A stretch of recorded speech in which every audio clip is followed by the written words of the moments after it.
Hoy me he tomado el honor para mí de traer a Sergio Marzuach, amigo de muchas batallas en el siglo XX y luego en Cayo Caribe, y un economista de primera línea. Así que bienvenido, Sergio. Buenas tardes, Ignacio, y buenas tardes a todas las personas que nos están escuchando. Bueno, la razón que te llamé es que el domingo empecé a leer un artículo que salió, que tiene que ver con ustedes, de José Delgado, que lee José Caraballo y Sergio Marzuach recomiendan integrar sin penalidades al SNAP a beneficiarios del PAN que puedan estar en la economía informal. Ok, yo paré ahí mismo y te llamé. ¿Qué es el SNAP? ¿Qué es la economía informal? Correcto. Vamos a empezar a traducir este artículo, que es muy competente, al español. Vamos a empezar, ¿verdad? El SNAP es el programa de asistencia nutricional que se implementó en Estados Unidos. Inicialmente se conocía como cupones de alimentos. Empezando a finales de los 60, a principios de los 70, se empezó a implementar en Estados Unidos, y Puerto Rico fue incluido inicialmente en ese programa, igual que las jurisdicciones estatales, hasta el 1981-1982, cuando el gobierno de Ronald Reagan cambia la ley que aplicaba a Puerto Rico, y entonces se saca a Puerto Rico del programa regular de asistencia nutricional y se crea un programa especial para Puerto Rico. Y la diferencia principal es que la asignación para el sistema, para el programa de asistencia en Puerto Rico es en bloque, lo que significa que la cantidad de dinero no aumenta con la cantidad de beneficiarios. Por ejemplo, si entramos en una recesión, si viene una tormenta y se necesita pues más ayuda alimentaria, Puerto Rico se queda pues con la misma asignación que le dio el Congreso, mientras que en los Estados Unidos el programa tiene la capacidad de crecer y de crecer dependiendo de las condiciones económicas. El SNAP, que es el Supplemental Nutrition Assistance Program, mientras que el de Puerto Rico se conoce como el NAP, que es el Nutrition Assistance Program, o en español el PAN. Y entre otras diferencias, pues los beneficios que aplican a Puerto Rico son menores, la cantidad de ingresos para cualificar, por lo tanto, también son menores. Hay familias que si se mudan a Florida, por ejemplo, que es un vuelo de 2 horas, cualificarían para esta ayuda, pero por vivir en Puerto Rico no cualifican. Hay varias organizaciones, tanto del sector privado, de la sociedad civil y el gobierno de Puerto Rico, que están trabajando ahora mismo pues para que se haga la transición del programa que tenemos ahora, del PAN al SNAP. Y eso pues beneficiaría a más de 100,000 familias que ahora mismo no cualifican, aumentaría los beneficios promedios para las personas, y permitiría que Puerto Rico también pues se beneficiara, pudiera participar de los programas pues cuando hay emergencias, cuando hay recesiones, que ahora mismo pues no puede beneficiarse. ¿Qué aumento en ingresos para Puerto Rico sería si entramos al SNAP, en términos generales? Bueno, en términos generales estaríamos hablando que casi se duplicaría la cantidad de dinero que recibe Puerto Rico, de 2.300 millones, 2.400 millones a 4.500 millones anuales. Casi la doble. Sí, en una ventana de 10 años. Y el tema pues se está tratando ahora, y esto te lo estaba explicando fuera del aire cuando llegué, porque en Estados Unidos se autoriza cada 5 años, se autorizan todos los programas que tienen que ver con agricultura. Es un proyecto que se llama en inglés el Farm Bill, en español la ley agrícola.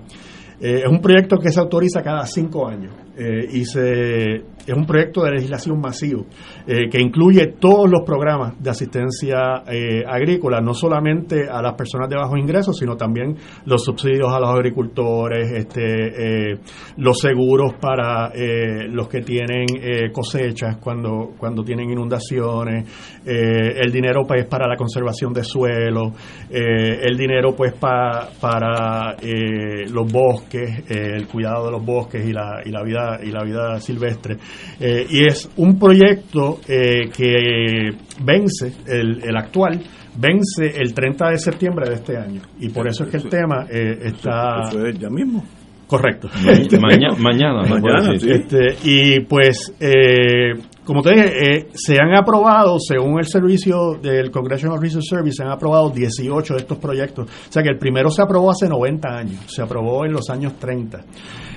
Y este año, pues debido a todo el problema que hay primero entre los republicanos mismos en la Cámara, que están peleando entre ellos por diversas razones, y el problema que tienen los republicanos con la administración Biden, que de hecho hoy el speaker de la Cámara anunció que van a empezar un proceso de residenciamiento contra... Tan peor que aquí. Básicamente por razones que nadie... Desconocidas,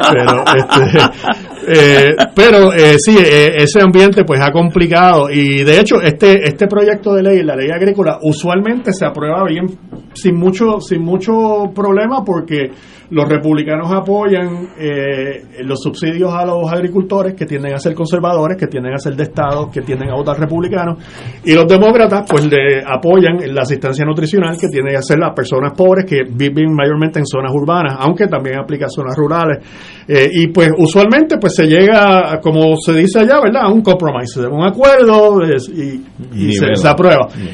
Este año pues está un poquito más complicada la cosa, porque hay republicanos bien conservadores en la Cámara que, aunque ellos saben que los agricultores y el sector agrícola es uno de los sectores que más apoya el Partido Republicano en Estados Unidos, pues quieren recortar drásticamente los subsidios, porque son creyentes en que hay que recortar todo el gobierno federal, no solamente incluyendo gastos de defensa, interesantemente. O sea que esto esos son fanáticos de verdad. Sí, pero son un grupo que como la mayoría republicana en la Cámara es bien finita, lo que tiene de ventaja son 5 o 6 votos, pues tienen un poder desproporcionado a sus números, porque nada más con 5 o 6 que decidan no apoyamos esta iniciativa del presidente, se cae. Entonces, pues, dada esa dinámica, pues se ha complicado. Lo que se espera es que se extienda el proyecto que está vigente hasta finales de año, hasta diciembre 31, y eso le da una oportunidad a Puerto Rico, pues, a tratar de insertar este lenguaje en el proyecto.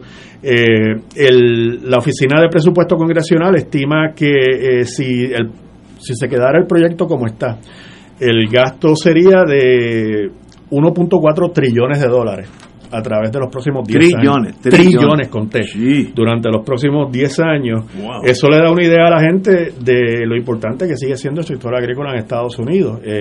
Muchas veces nos enfocamos, ¿verdad?, en el sector de manufactura, en el sector de servicios. Se nos olvida que el sector agrícola en Estados Unidos es gigantesco, se produce una cantidad enorme de comida, y es un sector bien poderoso en términos políticos, no solamente por el peso económico que tiene, sino también pues por las conexiones políticas que tiene. O sea que eventualmente se va a aprobar algún tipo de renovación de esta ley cuando las aguas lleguen a su nivel y se tranquilice la cosa. Otro asunto que está complicando esto, además del ala más radical del Partido Republicano, es que el presupuesto del año que viene de Estados Unidos todavía no se ha aprobado, y se vence también el 30 de septiembre. El 30 de septiembre. Eso mismo y entonces la capacidad que tiene el Congreso ahora mismo para bregar con estos proyectos complejos es bien limitada por el fraccionamiento y la polarización que hay en Estados Unidos. Y esa es otra pelea que yo creo que esa la van a tener que dar antes, porque si no se aprueba un presupuesto o una extensión del presupuesto para el 2024, el gobierno cierra. Literalmente las oficinas no esenciales cierran.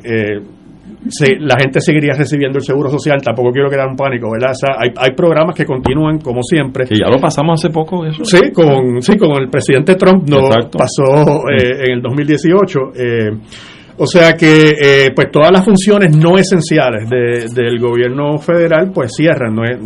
Vuelvo y repito, no quiero, ¿verdad?, crear un pánico de que pero eso pues no le conviene a nadie, especialmente al presidente Biden, que está buscando la reelección, y de hecho tampoco le conviene a los republicanos, porque la gente sabe quiénes son los que están poniendo presión. O sea que tenemos ese problema, el presupuesto que no se ha aprobado, tenemos la misma fecha de vencimiento para la ley agrícola, tenemos el asunto del impeachment que se acaba de anunciar hoy, que está comenzando. O sea que la situación política en Washington está bien álgida, está bien complicada y puede afectar esto. Eso es de hecho, yo te iba a preguntar, Mark Schwartz, ciertamente cuando se habla de la aprobación de presupuesto, eso hay que contextualizarlo, pienso yo, y estamos hablando de probablemente subir a un poco más el tope de la deuda, del déficit que tiene el gobierno federal en su presupuesto. Es decir, es probable que lo más inmediato pueda ser que si llegan a algún acuerdo sea el de extender este presupuesto actual por unos cuantos meses más antes de llegar a un acuerdo final del presupuesto 2024. Eso por un lado. Entonces vemos esa situación y por otro lado vemos la desigualdad en cuanto a Puerto Rico particularmente. Es decir, este programa del SNAP está aprobado y corre actualmente en los 50 estados, pero también en varios territorios. Correcto, sí. Y yo creo que de los territorios el único, creo yo, si no hay uno que otro más, que no participa. Creo que Puerto Rico y Samoa Americana somos los únicos dos que no participamos. Y repito, cuando el programa empezó en los años 70, se nos incluyó como Estado. Esa situación cambió principios de los 80, en el 81-82, con el primero o segundo presupuesto de Ronald Reagan. Con respecto a lo del presupuesto, sí, es bien importante. Sabemos que en mayo de este año se llegó a un acuerdo entre los líderes congresionales y la administración Biden para poner unos límites al gasto tanto de defensa como el gasto de lo que ellos llaman non-defense discretionary spending, gasto que no es de defensa discrecional, que no es mandatorio.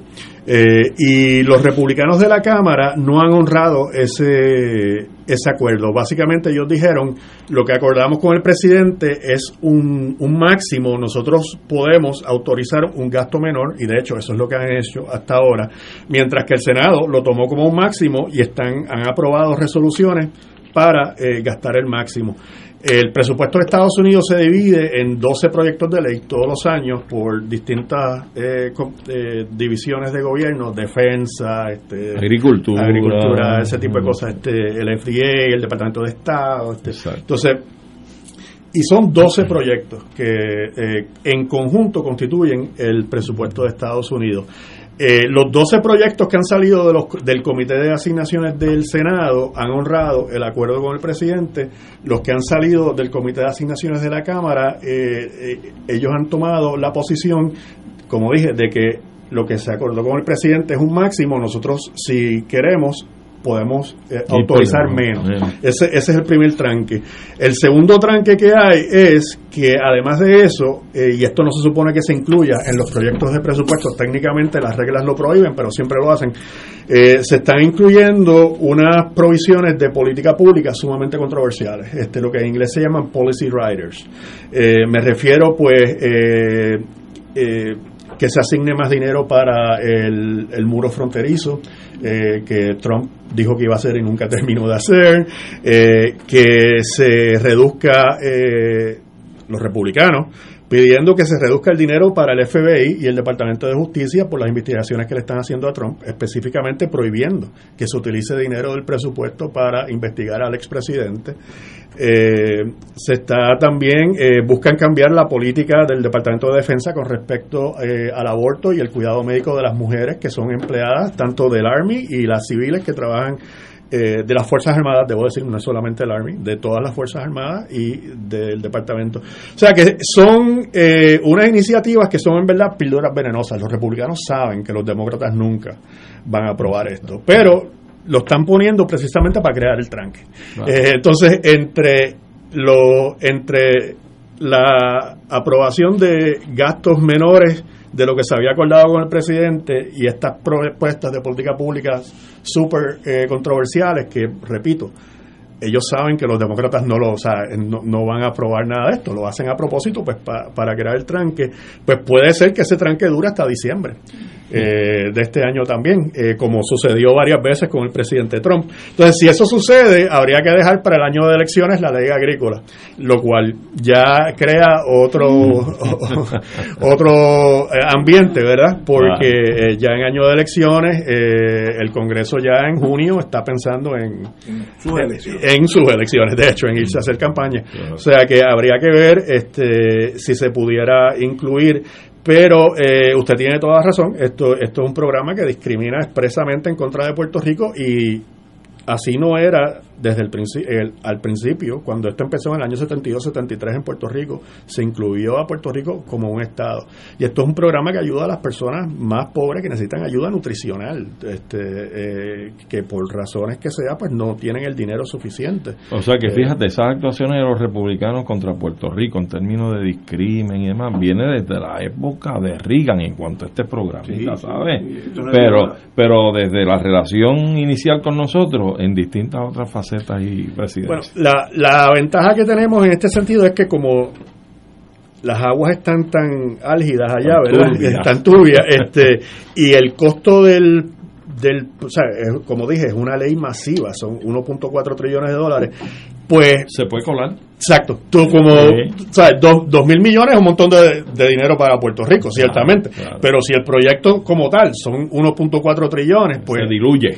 Exacto, pero hay que hacer el trabajo, claro. y hay que como te dije, hay grupos del gobierno, de la sociedad civil, de la industria, todo el mundo está en la misma voz, porque estamos hablando que el beneficio promedio en Puerto Rico es de $165 mensuales, señores, para agricultura, comparado con más de casi $500 en Islas Vírgenes, por ejemplo.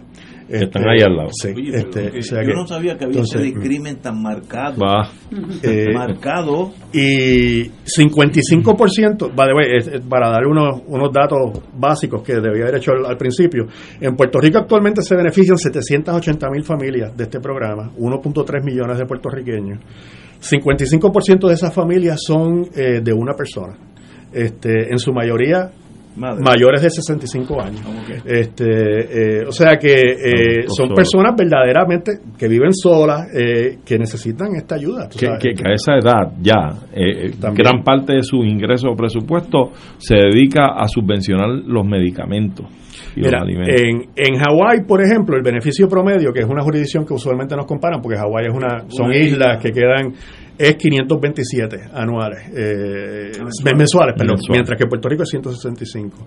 En Guam 340, en las Islas Vírgenes 375. Aquí son 165. ¿Pero y por qué ese marcado discrimen? Porque no es ni discrimen. Nosotros somos los negritos del batey. Pero los San Tomás también. Pero San Tomás, ¿qué hablan? ¿Inglés o español? Inglés. Bueno, y una diferencia es que empezamos a hablar inglés ahora mismo. Acuérdate que la población total de Islas Vírgenes son 4 gatos. Son 100,000 personas. Sí. Bueno, yo no diría 4 gatos, son 100,000 personas. Pues y en Hawái, de hecho, la población son un poquito más de 1 millón. Aquí somos 3 veces la población de Hawái. Es que entonces tenemos los números en contra.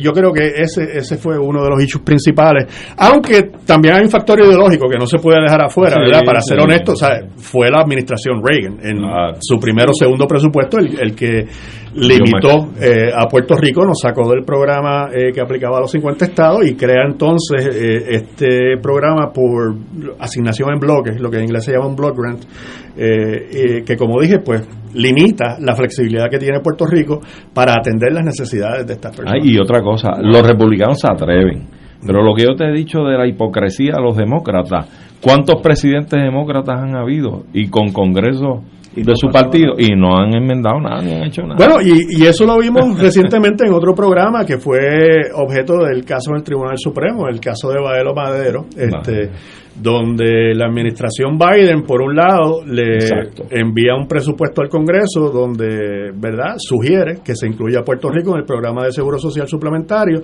pero por otro lado, asigna a su Solicitor General, en español es el Procurador General, a que argumente de que los casos insulares siguen siendo buena ley y que el Congreso puede discriminar. Y así fue. Y así fue. Una pregunta. Usted estaba señalando que un sector fuerte en los Estados Unidos es la agricultura. a diferencia de Puerto Rico, que es un sector bastante frágil y bastante, o sea, que está, como dicen en Castilla la Vieja, struggling to survive. Claro. Hay unas peticiones que se están haciendo particularmente por un centro en Chicago, el centro, creo que es Juan Antonio Corretger, donde se le pidió al portavoz de la Cámara, o más bien al que preside el Comité de Agricultura, que considere que parte de estos fondos, si se hace esa transición, vayan a parar al sector agrícola. ¿Cómo funcionaría eso? Bueno, yo leí la carta y he visto la propuesta. Es bien difícil porque el proyecto de ley de la ley agrícola tiene 12 secciones, 12 títulos, por ponerlo así, y el título nutricional es aparte del de ayuda a los agricultores, y hay una serie de reglamentos que aplican para la ayuda a los agricultores, una serie de reglamentos administrativos que aplican para la ayuda nutricional. O sea que mecánicamente, administrativamente no es tan fácil. Segundo, yo creo que también están creando un conflicto entre dos grupos que necesitan ayuda, ¿verdad? Y el proyecto agrícola provee ayuda para los agricultores, y el sector agrícola en Puerto Rico, usted tiene toda la razón, necesita todo el apoyo que podamos darle, pero ahí tenemos entonces que ir, y esto hay que hacer un poco de historia, ¿verdad? Porque la agricultura se cae en Puerto Rico, ¿verdad?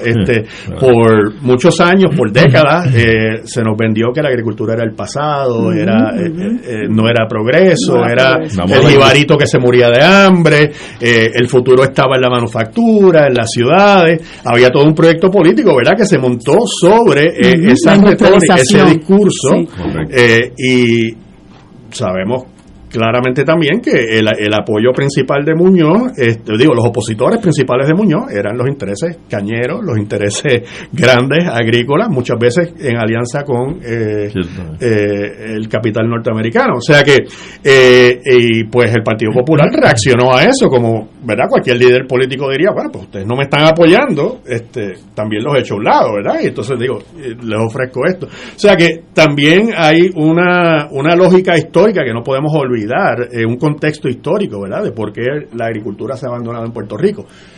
Ahora hay unas generaciones más jóvenes que están, ¿verdad?, regresando a la tierra, que están tratando, ¿verdad?, fajándose, tratando de volver a la tierra, al movimiento en inglés se llama buy local, de comprar local, de venderle a los supermercados y a las cadenas. El proyecto, el título de ayuda nutricional incluye una parte para lo que se llaman mercados familiares, farmers markets, mercados agrícolas, pero es un % relativamente bajo del gasto total, para ser honesto.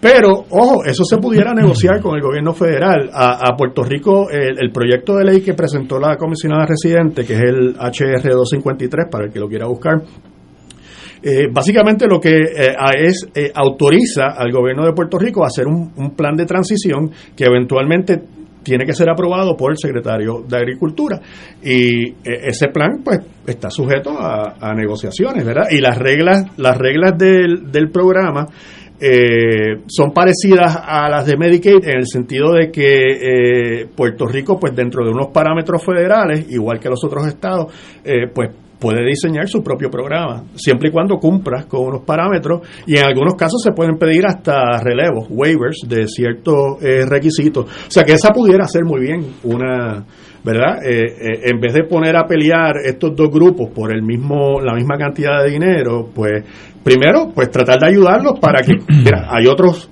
secciones del proyecto de ley que benefician a los agricultores ya de entrada, y segundo, si se pudiera dirigir ya se dirige un pedacito de ese dinero, aún bajo el programa que tenemos, a los mercados familiares, pues porque no se puede, ¿verdad?, mantener o tal vez hasta aumentar un pedazo, una porción de ese dinero para la compra local. Y en algunos estados se está tratando de hacer eso también, porque, repito, hay un movimiento bien grande en Estados Unidos en volver a comprar localmente, y esto tiene que ver más con el problema de cambio climático, de traer la comida de un sitio a otro, ¿verdad?, que utiliza tantas emisiones, los camiones, los trenes, los barcos.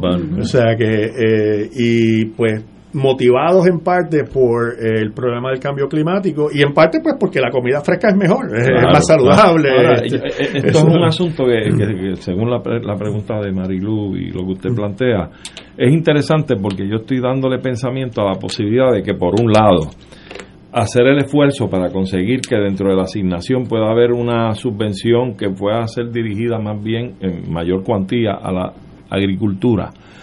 Podría venderse la idea en los Estados Unidos de que es importante, es imperativa para poder ir cursando la vía de la autogestión y el emprendimiento del país propiamente, de su alimentación, su propia agricultura.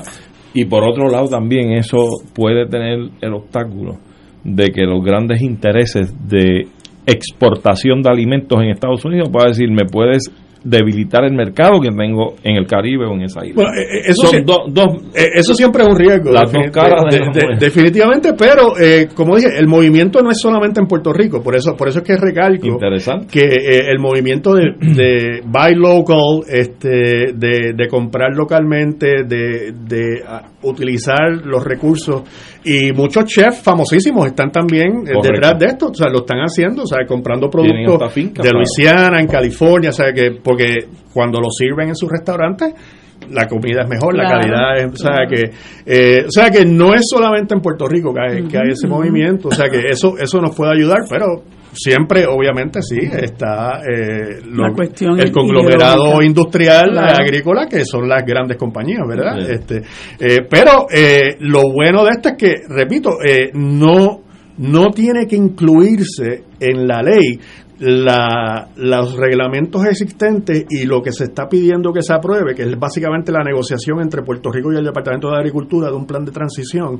Ese plan está sujeto a un toma y dame, o sea, yo someto mi plan y el secretario y sus asistentes dirán, bueno, esto sí, esto no, esto lo tenemos que negociar, y ahí es que viene la dinámica, ¿verdad?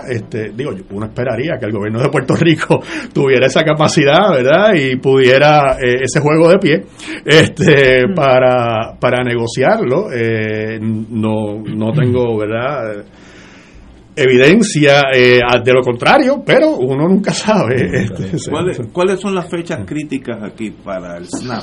30. Bueno, el 30 de septiembre es crítico porque ahí vencerían muchos programas que afectarían, de hecho, al sector agrícola de Estados Unidos, y por eso es que yo creo que va a haber una extensión. Programas que apoyan lo que se llama price supports, que proveen apoyo a los precios, ese tipo de cosas. ¿Cuán larga sería esa extensión? Eso estaría sujeto a la dinámica política en Washington. Yo me imagino que los demócratas probablemente pedirían hasta el 31 de diciembre para tener un tiempo, aunque paralelamente van a tener que trabajar con el hueso duro del presupuesto para el año que viene, que es donde los republicanos están, como ellos dicen, taking a stand, especialmente el ala más conservadora, y recordemos que McCarthy está bajo la amenaza de que lo pueden remover en cualquier momento de su posición, su propio de su caucus, o sea que eso es lo por eso fue que él hizo el anuncio tan sorpresivo de que quería apoyar un proceso de residenciamiento. Hay una teoría de algunos analistas en Estados Unidos que, como dicen allá, y les dio un hueso, les tiró un hueso para que se entretuvieran un rato. Pero en verdad eso complica seriamente, o sea, un juicio, y ustedes son abogados, ¿verdad? Un juicio político constitucional no es, ¿sabes? No estamos hablando, exacto. O sea, esto es alias Nixon casi. Eso paralizaría a Estados Unidos. Sí. El gobierno. Sí. Sería devastador para los intereses nuestros. De hecho, otra de las cosas que están pidiendo los republicanos, se me olvidó mencionar, que están incluyendo en estos proyectos, es que se reduzca o se elimine la ayuda a Ucrania. Que la administración Biden, para bien o para mal, ha montado su política pública, o sea, ese es uno de los pilares de su política extranjera. La última asignación fueron 1,000 millones. Entonces pues los republicanos están diciendo, bueno, si vas a aprobar eso, me tienes que aprobar entonces el dinero para terminar el muro con México. Y esa dinámica, pues,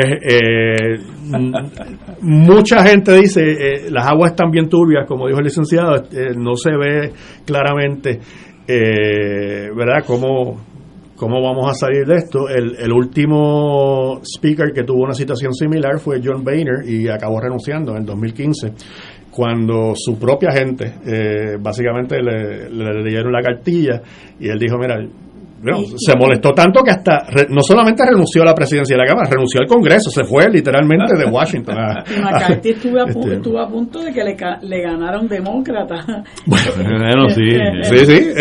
Salió con múltiples votaciones. Tuvo 12, 12 o 15, sí. Entonces, o sea que la posición de él es bien débil en esto, y como dije, este grupo no es muy grande, pero debido a la composición de la Cámara, tiene más peso de lo que sus números indicarían, ¿verdad?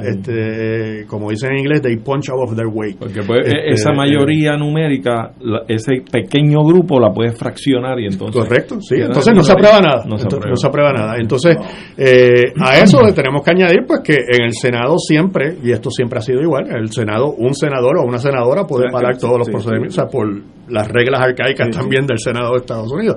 Hasta ahora, Mitch McConnell y el senador Schumer de Nueva York pues han podido lograr un modus vivendi, ¿verdad? Un acuerdo para sobrevivir, pero lo que está pasando en la Cámara es bien de preocuparse, no solamente por el programa que estamos hablando, sino estamos hablando que se puede trancar literalmente el sistema político americano. ¿Y tú crees que hay break en esa Cámara, Ignacio, para el proyectito del plebiscito federal? Por allá anda tu gobernador. No, pero esos son de vez en cuando tú tienes que ver una película que te haga reír para gerarte, pues eso es un vaciloncito. Eso. Es que el problema es que mucha gente se lo traga. Bueno, sí, no. Y si yo digo que anoche yo vi un platillo volador aterrizar en el Yunque, hay gente que lo cree, ¿sabes? Eso yo aprendí en la radio. Nunca decir nada tan sarcástico que tú crees que es imposible que la gente lo crea. Lo creen. Eso del Yunque, yo lo dije, yo empezaba en la radio con Gallizá. Y yo dije, bueno, sí, un día que llegué tal vez con un coñac de más, porque yo estoy seguro que en el Yunque están aterrizando. Por eso que los americanos no quieren que pasarle eso a Puerto Rico, porque en el Yunque están aterrizando, no el Yunque, adjuntas, están aterrizando platillos voladores. Lo dije un viernes, el sábado por la noche me llamó el alcalde, ¿qué tú has dicho? Aquí hay un montón de gente velando a alguien. Los platillos, a ver los de noche. Lección para mí, nunca diga nada tan ridículo, porque alguien se lo va a creer, y que las ballenas están corriendo por la Ponce de León, ballena, sí, hay alguien que lo va a creer. Así que, bueno, ¿qué posibilidad tú tienes? Si tú fueras apostador conmigo, que somos el día de las elecciones, una botellita de vino, somos apostadores y hemos ganado y hemos perdido. En torno al SNAP, ¿cómo tú lo ves? ¿50-50? Fíjate, yo creo que está más o menos por ahí. Yo creo que hay una posibilidad real. En verdad, hay demócratas que ya se han declarado a favor del proyecto, tanto en la Cámara como en el Senado, y uno que otro republicano, menos, pero eso son buenas noticias. Sí, pero volvemos, y esto la comisionada residente lo dijo recientemente cuando estuvo aquí visitando el chairman del Comité de Agricultura de la Cámara, que pues mira, sí, estamos haciendo lo que podemos, pero al final va a depender pues de lo que pase en Washington. Evidentemente esto va a coincidir y coincide con el asunto presupuestario, también por las fechas. Y es como usted dijo, es probable que en ese pulseo, una vez se nivelen intereses de un lado y de otro, republicano y demócrata, con relación a los sectores que deben, ¿verdad? Que probablemente deben proteger con ese presupuesto que se apruebe, seguramente esto se puede colar. Es bien probable que pueda colar. Hay una posibilidad, y hasta ahora, que yo sepa, no se ha mencionado esto, en contraste, ¿verdad?, como pasó en el 2018, donde Trump estaba opuesto, ¿verdad?, a una ayuda específica a Puerto Rico. O sea, Puerto Rico fue una ficha de tranque, una de las varias fichas de tranque en aquel entonces, en aquella dinámica cuando se cerró el gobierno por más de 30 días. Yo creo que ese ha sido el cierre más grande, más largo, más prolongado del gobierno de Estados Unidos cuando Trump era presidente. En este caso no se ha traído, hasta donde yo tengo entendido, a Puerto Rico, o por lo menos la extensión de este programa a Puerto Rico, como una ficha de tranque. Hay otras cosas, como dije, que están peleando Y por eso es que uno dice, sí, las aguas están revueltas, pero a veces las aguas revueltas ayudan a que se vuelvan. Irónicamente, exacto, eso pues qué bueno. pero no es seguro, y yo creo que lo importante es recalcar que mira, esto es un programa que ayuda a los más pobres de los pobres. Claro. También en Puerto Rico también hay mucho estereotipo, hay mucho prejuicio, sabes, se tiende a utilizar un lenguaje terrible, ¿verdad?, de las personas que necesitan estas ayudas. Estamos hablando de $165 al mes en promedio por hogar, tú sabes. No, es terrible. Digo, ese es el promedio, ¿verdad? Eso varía si tienes más hijos, menos personas, pero ese es el promedio, pero ¿verdad? Como quiera.